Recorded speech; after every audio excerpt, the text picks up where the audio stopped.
I've always hated the smell of gun oil.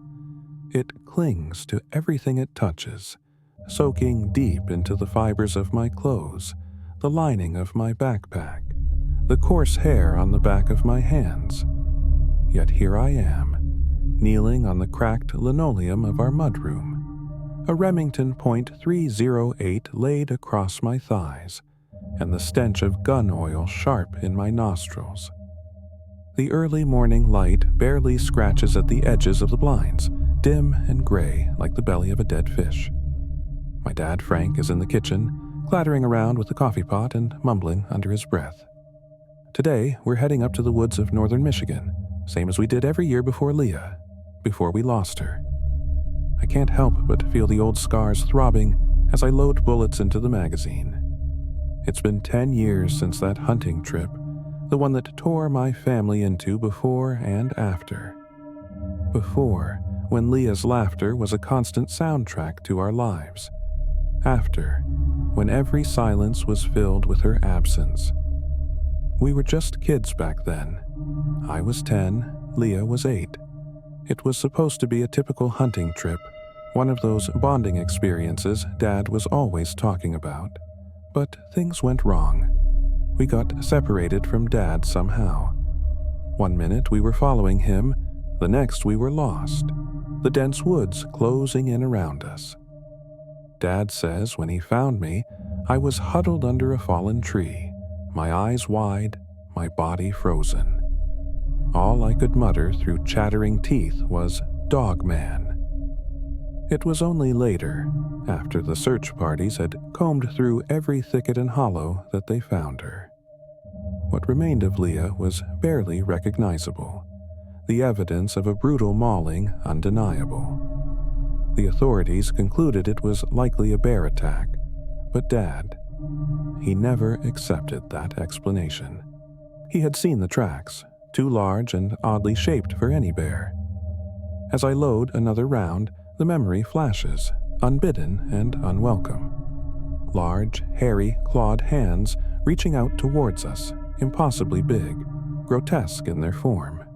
Yet the rest of the creature eludes me, a shadow just beyond the edge of my recall, leaving me with nothing but fragmented terrors and Leah's haunting, echoing screams. My mind blocked most of it out, a self-defense mechanism, I guess. For years after that day, sleep was a battleground. I'd wake up in strange places, kitchen floor, backyard, even at the edge of the nearby creek. My therapist said it was my mind's way of trying to resolve the unresolved, to wander back through the woods searching for Leah. But all I found in those sleepless nights was a deeper sense of loss. It took time, a lot of therapy, and patience I didn't know I had, but the sleepwalking did eventually stop. I guess I started to find some semblance of peace. I have mostly moved on with my life. The fragmentary memories of that day are still there, lurking in the corners of my mind, but they don't dominate my thoughts like they used to. I just finished my sophomore year at Michigan State, majoring in environmental science. As for Dad, the loss of Leah broke him. He became a shell of himself. It destroyed his marriage with Mom. He blamed himself for letting us out of his sight, for not protecting Leah. His life took on a single, consuming focus, finding the creature that killed her. He read every book, every article on cryptids and unexplained phenomena. He mapped sightings, connected dots across blurry photos and shaky testimonies of the Dogman. But as the 10th anniversary of Leah's death approaches, Dad's obsession has grown more intense. He started staying up late, poring over his maps and notes, muttering to himself about patterns and cycles. He's convinced that the Dogman reappears every 10 years, and this is our window of opportunity to finally hunt it down. I'm not nearly as convinced. The whole Dogman thing seems like a coping mechanism, a way for Dad to channel his guilt and grief into something tangible, something he can fight against. But I decided to tag along on this trip, partly to keep an eye on him, partly because a small part of me hopes that maybe, just maybe, we'll find some kind of closure out there in the woods. I finish loading the rifle and set it aside, standing up to stretch my legs. I wipe my greasy hands on an old rag, trying to get rid of the smell. The early morning light is starting to seep into the room, casting long shadows across the floor. Dad comes out of the kitchen with 2 thermoses of coffee in hand. His eyes are bleary and tired. "You ready, Ryan?" he asks, handing me a thermos, his voice rough from too many sleepless nights. "Yeah, I'm ready," I reply, trying to sound more confident than I felt. We load our gear into the truck, the weight of our supplies and weapons a physical reminder of the burden we carry. The drive from Lansing across the lower peninsula is long and quiet, the silence between us filled with unspoken memories and unresolved grief. The drive north is a blur of highway lines and the dull hum of the engine. I drift off, the landscape outside blending into a haze. In my sleep, fragments of that day with Leah replay like scattered pieces of a puzzle. I see her smile, the way she tugged at my sleeve, eager to explore. The sunlight filters through the trees in sharp, jagged streaks. Then the memory shifts, darker, disjointed. Leah's voice echoes, a playful laugh turning into a scream that pierces the air. The crunch of leaves underfoot as something heavy moves through the underbrush. I see a shadow, large and looming, not quite fitting the shapes of any creature I know. Then something darker creeps into the dream, something I've never allowed myself to remember clearly. Before I can see what it is, I wake up with a start as the truck jerks slightly on a rough patch of road. Dad glances over. "Bad dream?" he asks. I nod, rubbing the sleep from my eyes, the remnants of the dream clinging to me like the cold. "Yeah, just thinking about Leah," I manage to say. As we drive, Dad attempts to bridge the silence with small talk. He asks about my finals, my plans for the summer, anything to keep the conversation going. His voice carries a forced cheerfulness, but it's clear his heart isn't in it. I respond when necessary, my answers brief, my gaze fixed on the passing scenery. The landscape changes as we head further north, from flat expanses to rolling hills dotted with dense patches of forest. It's beautiful country, the kind that reminds you how vast and wild Michigan can be, but today it just feels oppressive, like it's closing in on us.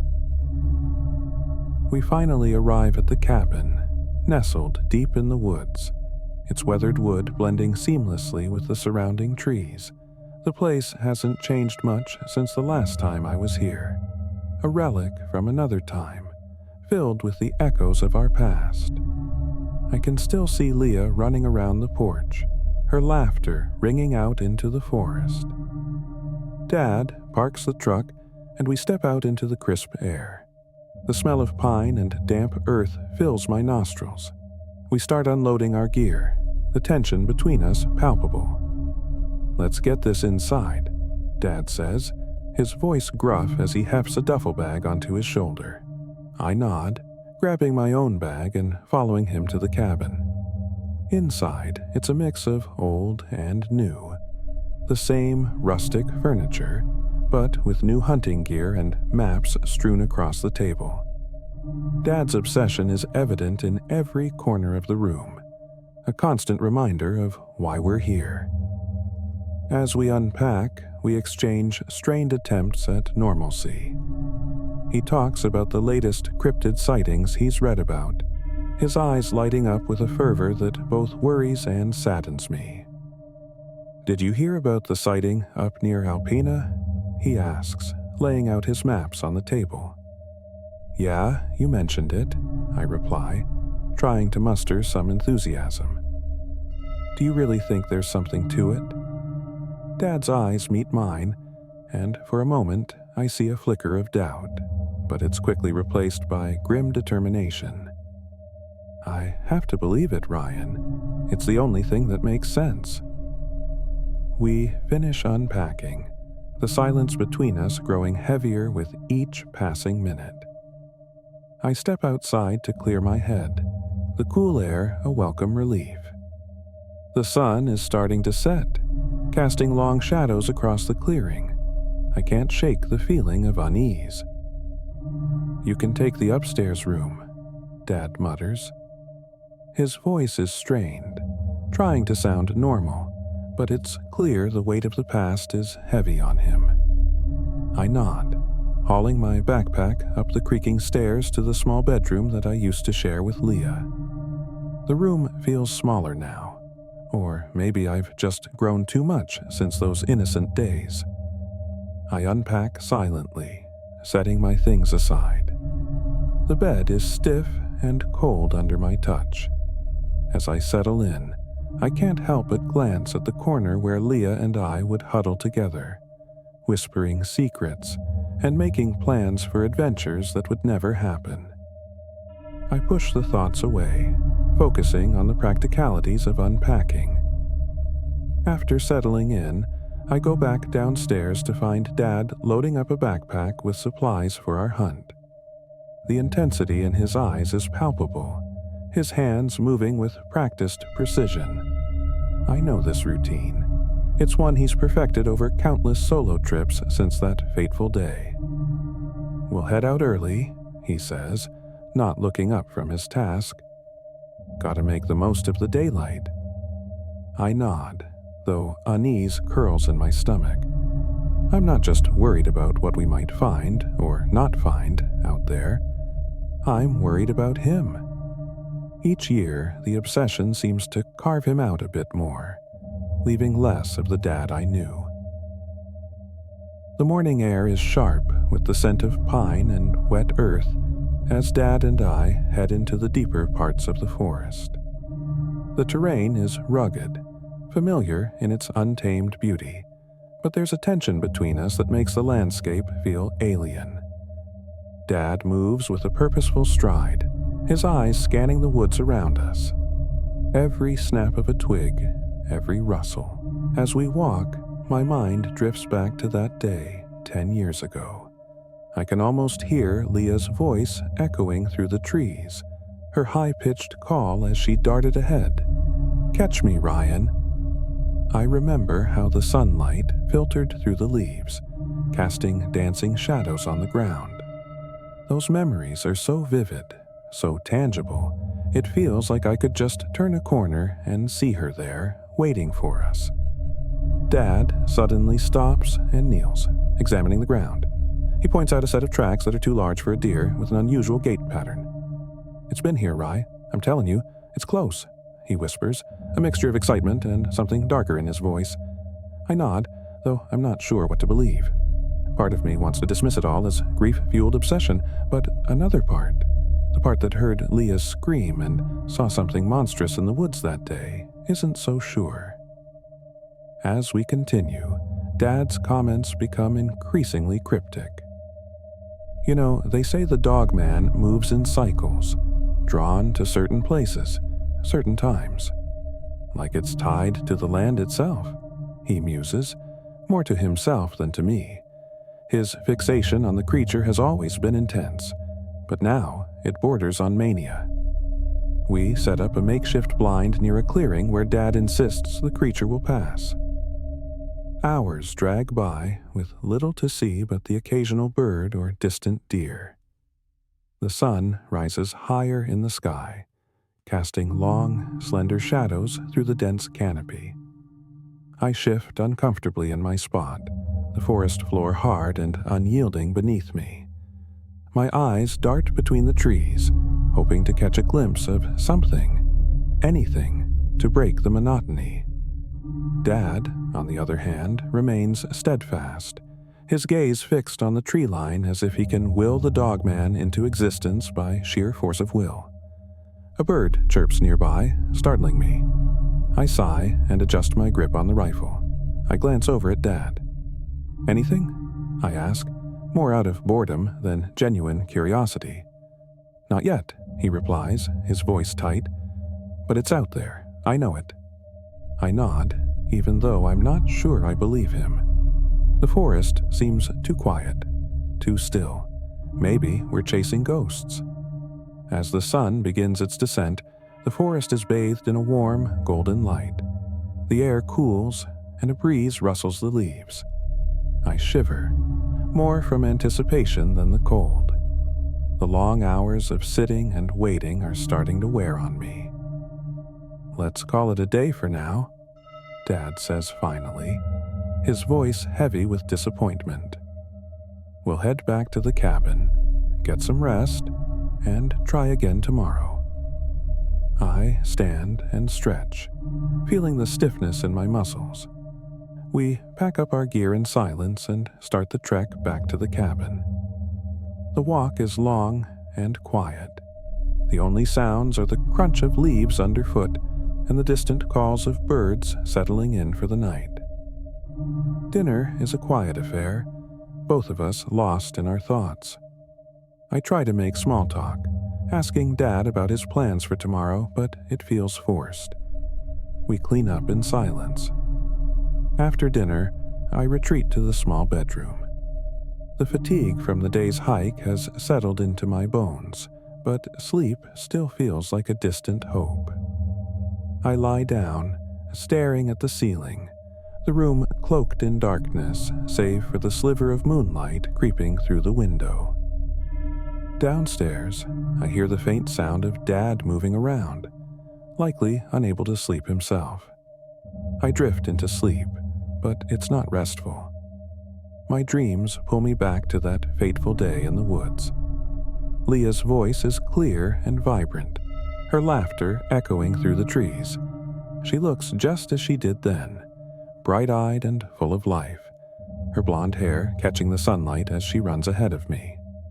"Come on, Rye, you can't catch me," she taunts, her voice playful and teasing. I chase after her, but the scene shifts abruptly. The sky darkens, the woods around us growing dense and foreboding.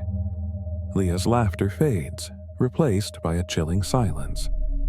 I see her ahead, standing still, her back to me. "Leah?" I call out, my voice trembling. She turns slowly, her eyes wide and filled with fear.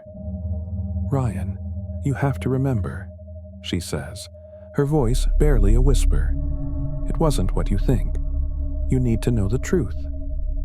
Leah's words hang in the air, cryptic and unsettling. Before I can respond, she turns and starts running again, her figure becoming a blur among the trees. Panic rises in my chest as I sprint after her, my feet pounding against the forest floor. "Leah, wait!" I shout, desperation lacing my voice. The forest around me seems to close in, the trees towering and twisted, shadows dancing menacingly in the dim light. I push forward, trying to keep her in sight, but she's too fast, slipping away like a wisp of smoke. Suddenly, there's a rustle, a flash of movement in the corner of my vision. Leah screams, a sound that pierces through the heavy silence. It happens too quickly. I can't see what it is, only a dark blur that snatches her up. "Leah," I scream, my voice breaking.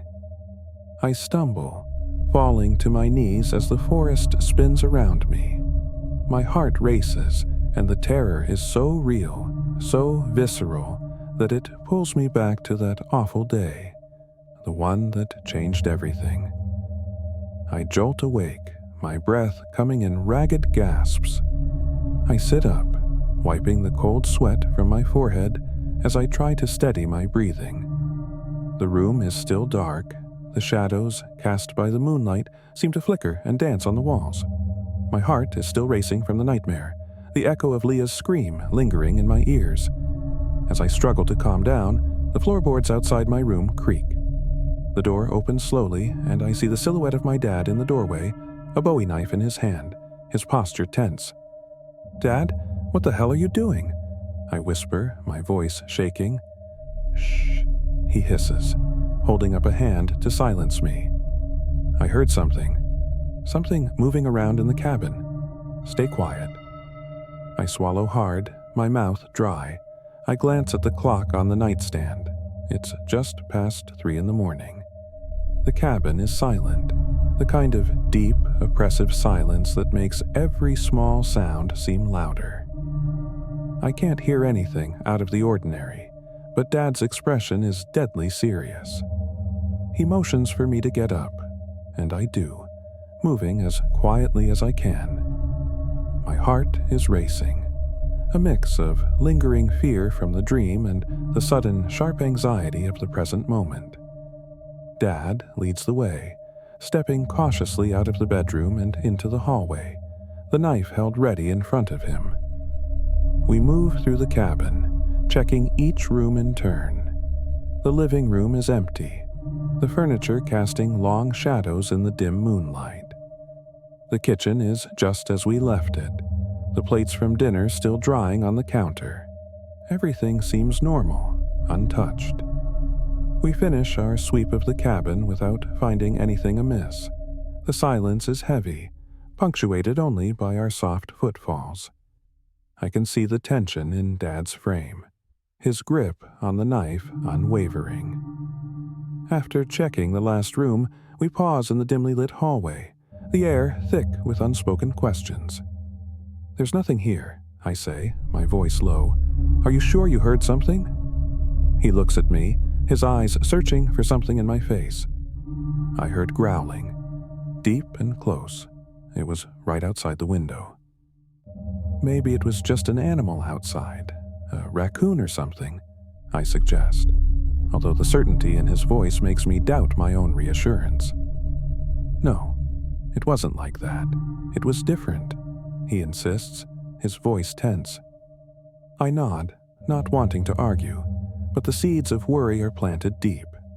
The look in his eyes sends a chill down my spine. It's not just fear, it's desperation. The kind of desperation that comes from years of chasing shadows and finding nothing. I can see the toll this hunt has taken on him, the way it's worn him down, turned him into a man I barely recognize. We head back to our rooms. As I lie down, my mind races with thoughts of my dad. I can't help but wonder if he's losing it, if the years of grief and guilt have finally pushed him over the edge. Dad wasn't always like this. Before Leah's death, he was the kind of father who took us fishing, helped with homework, and told terrible jokes that made us groan and laugh at the same time. He was solid, dependable. But losing Leah changed him. The guilt twisted him into someone I barely recognize, someone driven by a need for answers, for closure that may never come. I try to sleep, but my thoughts keep me awake. I can hear Dad moving around downstairs, probably pacing or double-checking the locks.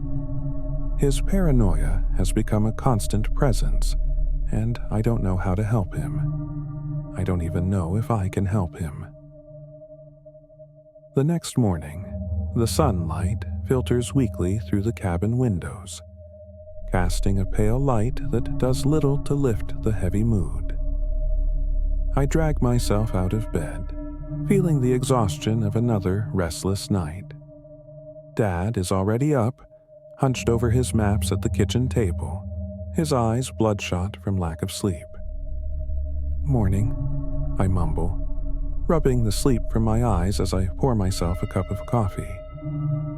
"Did you sleep at all?" He shakes his head, not looking up from his notes. "Not much. I couldn't stop thinking about what I heard last night." I sip my coffee, trying to shake off the remnants of my nightmare. "Maybe it was just an animal, Dad. We're deep in the woods after all." He finally looks up, his eyes intense. "Ryan, I know what I heard. It wasn't just an animal. It was something else. I sigh, not wanting to argue. Okay, fine, Dad. What's the plan for today? We're going back out. I found some tracks yesterday, and I want to follow them, see where they lead. I nod, feeling a mix of apprehension and resignation. I can see how much this means to him, how desperate he is for any kind of lead. All right, let's get packed and head out. We spend the morning preparing, loading up our gear and double-checking our supplies. Dad is meticulous, going over everything with a fine-toothed comb. I try to match his focus, but my mind keeps drifting back to Leah and the dream I had. Her words echo in my head, cryptic and unsettling. You need to know the truth. We set off into the woods, the air crisp and cool. The forest is alive with the sounds of birds and rustling leaves, but it all feels distant, like background noise to the tension between us. Dad leads the way, his eyes scanning the ground for any sign of the tracks he found yesterday. As we walk, I can't help but notice how erratically he's acting. He mutters to himself, his eyes darting around as if expecting something to jump out at us. His grip on his rifle is tight, his knuckles white. Dad, are you okay? I ask, trying to keep my voice steady. He glances at me, his expression unreadable. I'm fine, just focused. He stops frequently to examine the ground or the bark of trees, pointing out marks and signs that seem meaningless to me. Look at this, he says, crouching down to examine a broken branch. See how it snapped? That's not a deer or a bear. That's something bigger, stronger. I crouch next to Dad, squinting at the broken branch. To me, it just looks like a regular broken branch, the kind you see all over the forest. I don't know, Dad. It just looks like a branch to me, I say, trying to keep my voice neutral. Dad's eyes flicker with frustration. You're not looking close enough. It's the way it snapped. Too clean, too deliberate. Something did this. I nod, not wanting to argue. Okay, sure. But even if you're right, it could be anything. A storm, another hunter. His expression hardens. I know what I'm looking for. This is different. I sigh, feeling the weight of the past and the tension between us pressing down on me. Dad, I had a dream last night. About Leah. The words hang in the air between us, heavy and fraught with unspoken emotions. Dad's eyes widen, and he straightens up, his entire demeanor shifting. What kind of dream? What did you see? His voice is urgent, almost desperate. It was strange. We were in the woods, like we are now, but everything felt different. Leah was there, running ahead of me, laughing. Then she stopped and told me I needed to know the truth, that it wasn't what I thought. Dad grabs my shoulders, his grip tight. What else did she say? Did she tell you anything specific? Anything about the creature? I shake my head, feeling a chill run down my spine. No, that was it. She just said I needed to know the truth, and then she was gone. Dad's grip on my shoulders tightens, and his eyes bore into mine with a mixture of desperation and hope. Ryan, you have to try to remember. Think hard. What did the creature look like? Did you see anything else? I pull back slightly, uneasy with his intensity. Dad, I told you. I don't remember. It was just a dream. A nightmare, really. My mind's probably just mixing things up. He lets go of me and runs a hand through his hair, looking frustrated and lost. Dreams can be important. They can hold memories we've buried deep. Please try to remember. This could be a sign, a clue. I rub my temples, feeling the beginnings of a headache. I've tried, okay? I've tried for years to piece together what happened that day, but it's all just fragments, like pieces of a puzzle that don't fit. the dream. It felt real, but I don't think it's telling me anything new. Dad's face falls, and he looks older than I've ever seen him. He turns away, staring into the forest as if it holds all the answers. As we make our way back to the cabin, the sun begins to set, casting long shadows through the trees. The air grows colder, and I shiver, pulling my jacket tighter around me. Dad is silent, lost in his thoughts, his face drawn and haggard. Back at the cabin, we unload our gear once again in silence. Dad disappears into his room, muttering something about going over his notes. I decide to explore the cabin, hoping to find something that might help me understand what's going on with him. In the attic, I find a box of old family photos and documents. As I sift through the contents, I come across a worn journal with Dad's handwriting on the cover. Curiosity gets the better of me, and I open it, flipping through the pages. The journal is filled with notes and sketches detailing his obsession with the Dogman. But there's something else. Entries that talk about Leah, about that day in the woods. His handwriting becomes more erratic, the words harder to read. One entry stands out, dated just a few days after Leah's death. June 15th, 2013. It was supposed to be a normal trip. Keep them close, Frank, I kept telling myself. But I failed. Leah is gone, and it's my fault. I heard her scream, saw the shadows. I tried to get to her, but the thing, it was there. Too fast, too strong. My hands, blood everywhere. No one will believe me. I can't even believe myself. I have to find it. I have to protect Ryan. I have to make it right. God, what have I done? Before I can read further, the attic door creaks open, and Dad's voice slices through the stillness. What are you doing up here?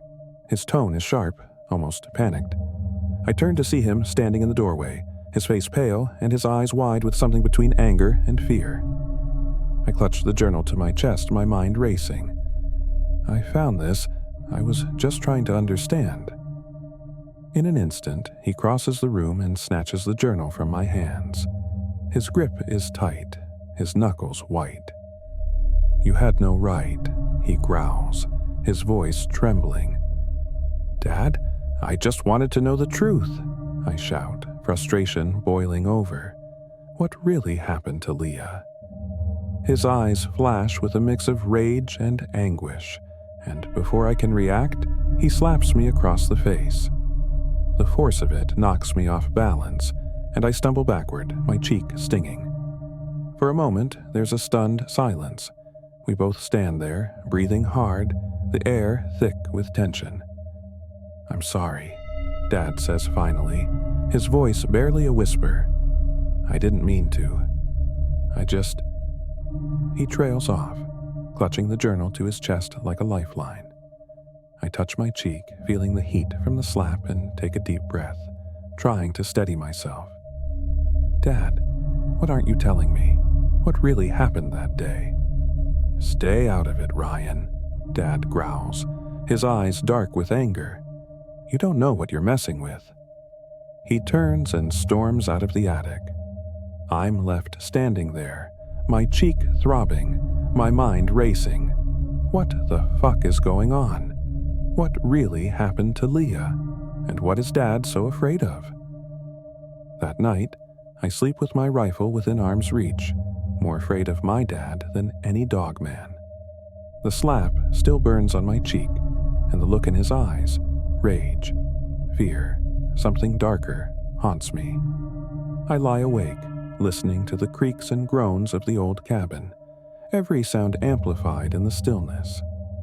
Eventually, exhaustion pulls me under, and I fall into a restless sleep. The dream returns, vivid and unsettling. I'm back in the woods, chasing after Leah. Her laughter echoes through the trees, a haunting reminder of happier times.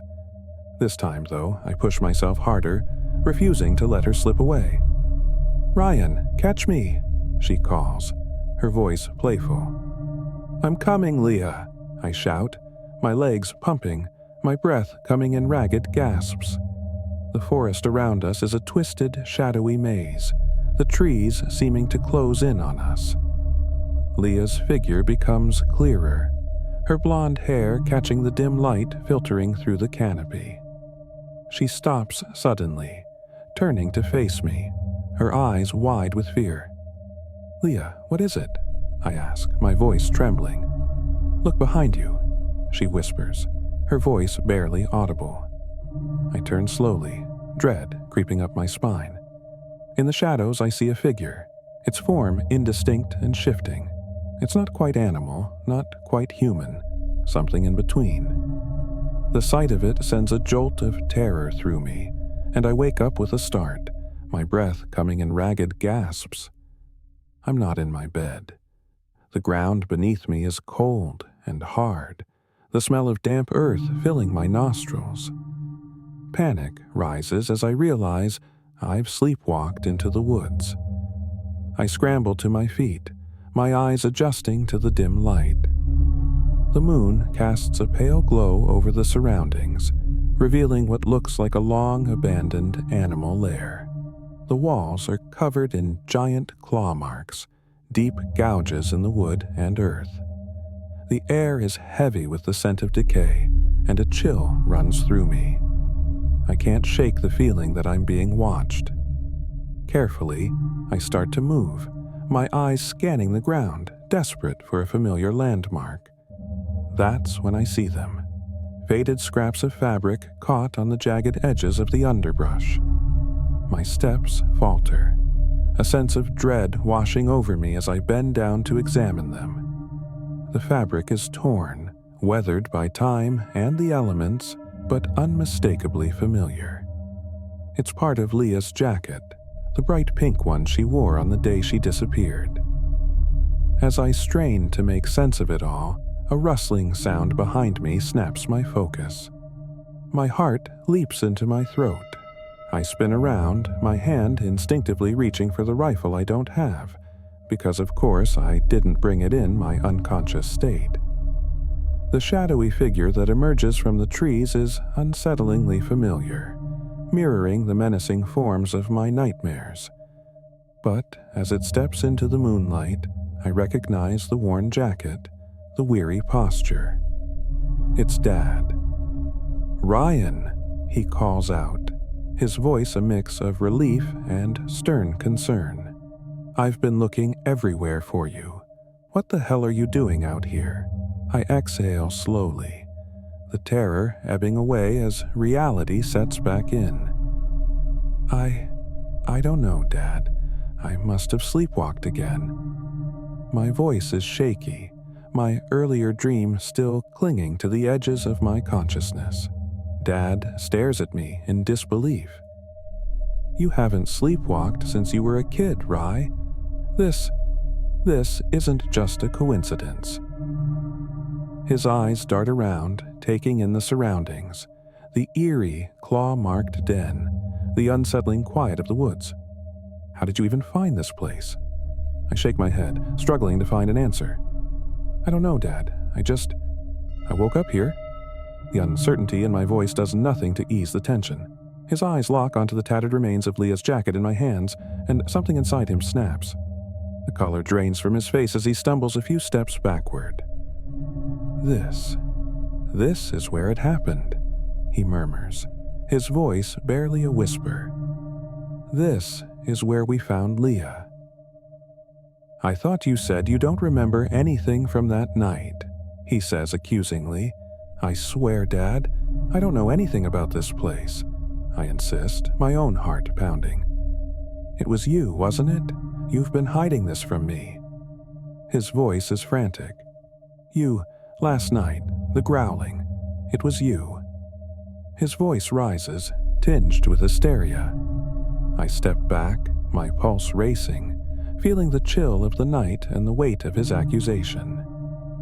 "Dad, I don't know what you're talking about." "No," he interrupts, his voice breaking as he points a trembling finger at me. "You knew. You always knew. It was you, Ryan. All these years, the evidence was right there, but I refused to see it. You were the Dogman. You killed Leah." His words hit me like a physical blow, absurd and horrifying in their implications. "Dad, you're not making any sense. You're talking crazy. I was just a little kid. How could I protest, my voice shaky.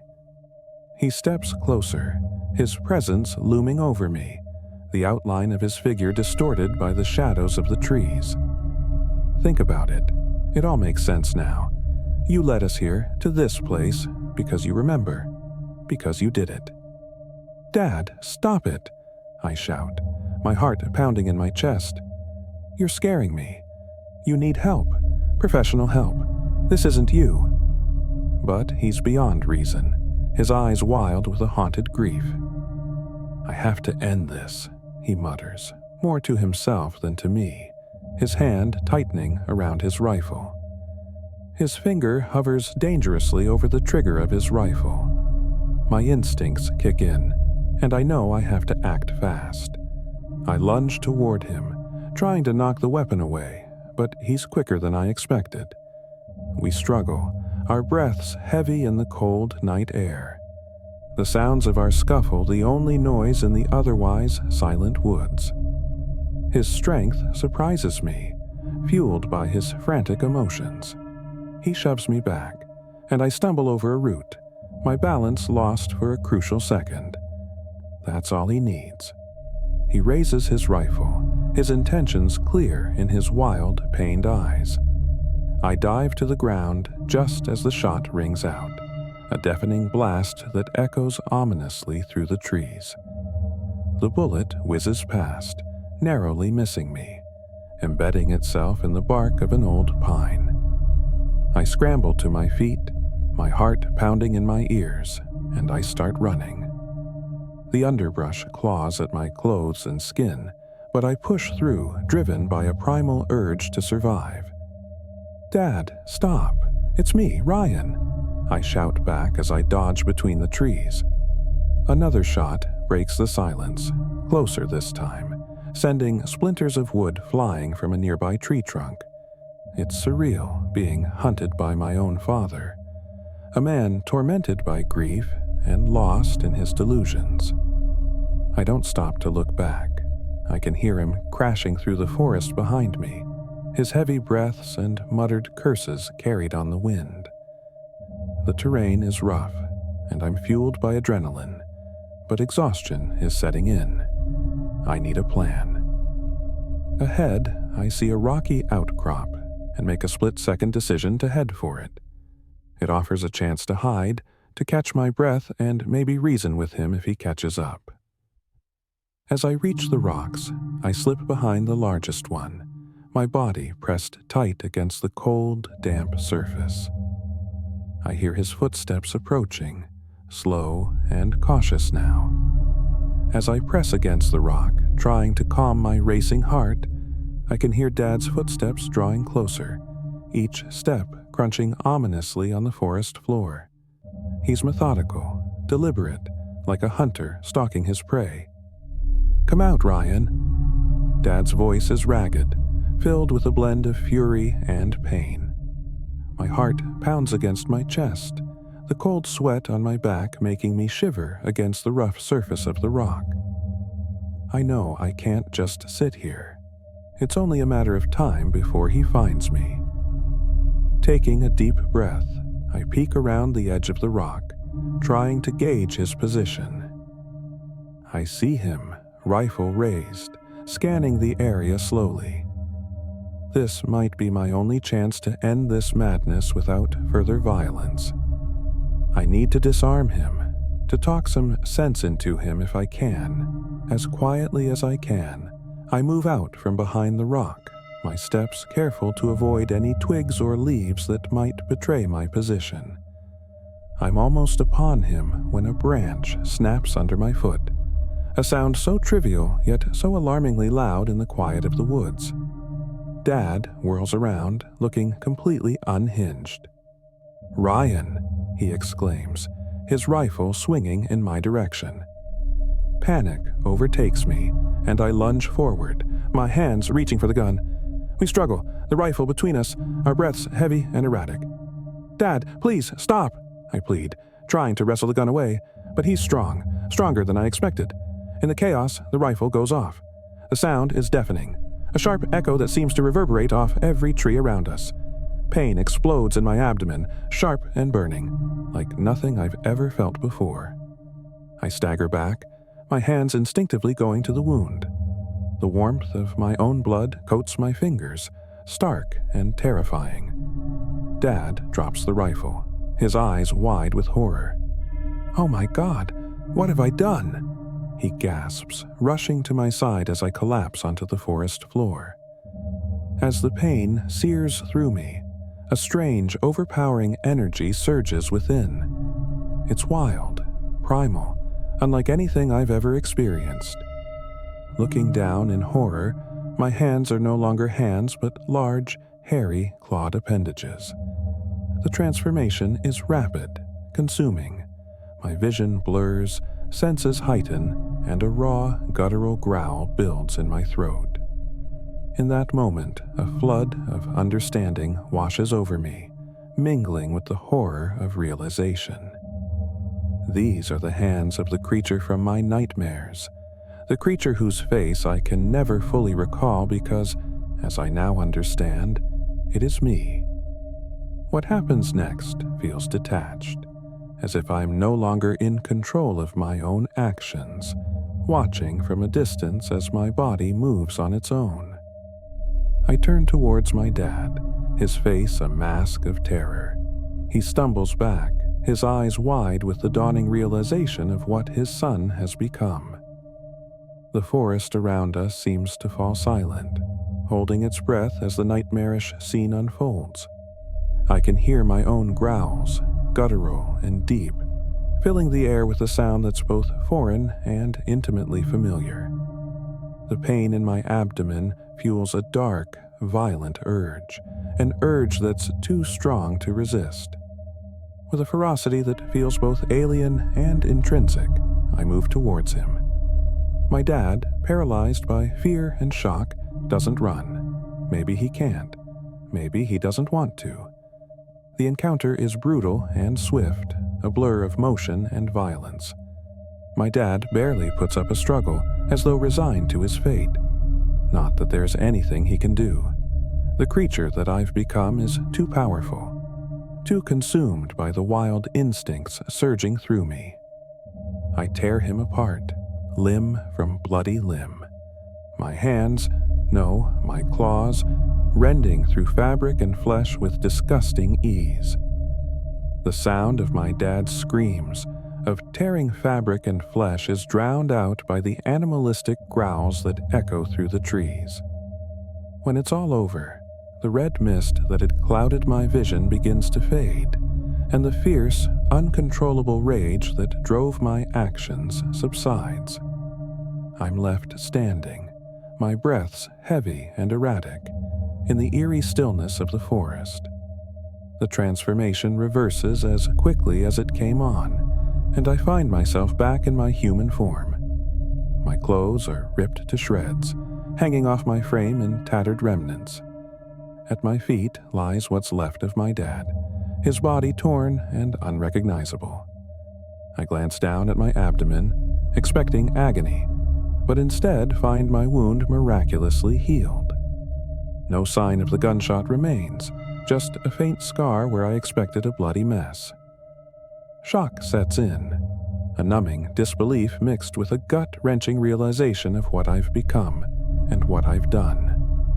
My hands, now human again, tremble as I look at them, half expecting to see the claws that had so effortlessly ripped through flesh and bone. But there's only blood, my father's blood against my skin. I stand there for what feels like an eternity, trapped in a nightmare of my own making. Eventually, the shock wears thin, and a cold practicality takes hold. I need to get out of here. I need to cover my tracks, to disappear. Because who would believe this? Who would understand that I didn't choose this, that I'm not a monster by choice. With trembling hands, I do what's necessary. I bury my dad in a shallow grave, the physical act of digging strangely grounding. I cover him with leaves and branches, a pitiful attempt to hide the brutality of his end. I take a moment, whispering apologies into the wind, knowing full well that nothing I say can change what happened. I leave the forest behind, my mind a whirl of dark thoughts. As I walk, the first hints of dawn brush against the horizon, the sky bleeding a soft pink. It's hauntingly beautiful.